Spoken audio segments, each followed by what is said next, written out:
जे दिले 2 कोटी रुपये कमी केलेलं आहे. भाडं कमी करण्याचं कारण काय? दुसरं म्हणजे तिथे रेस्टॉरंट्स आहेत ते नक्की आता भाडं जे गेले 10 वर्ष होते ते भाडं भरत होते महानगरपालिकेकडे नाही. दुसरा प्रश्न. तिसरा प्रश्न म्हणजे आज पण हाच प्रश्न उपस्थित होतो की वरती आमच्या दबावामुळे काही कन्स्ट्रक्शन करणार नाही असं कॅबिनेटने जरी मान्य केलं असेल तरी अंडरग्राऊंड तुम्ही कार पार्क करणार आहेत की नाही ह्याची स्पष्टता येऊ द्या.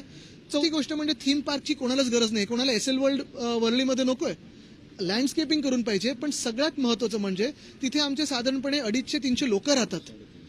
350 लोक राहतात आणि आम्ही मग सुनीलजी असतील मी असेल सचिनजी असेल आम्ही आमच्या आमदारकीच्या कारकिर्दीत त्यांना नेहमी वेगळ्या वेगळ्या सुविधा देत आलेलो आहे. मग कधी पाण्याचं असेल कधी काय असेल त्यांना तुम्ही कुठे नेणार? ते सगळे तिथेच रेसकोर्सवर काम करतात आणि आपल्या सर्वांचे जे टॅक्स पेअर म्हणून पैसे आहेत 100 कोटी ते तुम्ही तबेल्यांवर खर्च करणार का?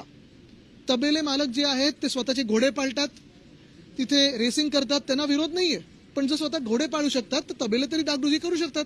आमच्या पैशानी म्हणजे मुंबईच्या पैशानी ज्या मुंबईच्या बीएसटीला हे सरकार आर्थिक सहाय्य करायला नाकार देतं तेच सरकार RWITCच्या तबेल्यांना 100 कोटी उधळपट्टी करतंय. हे तुम्हाला मान्य आहे का?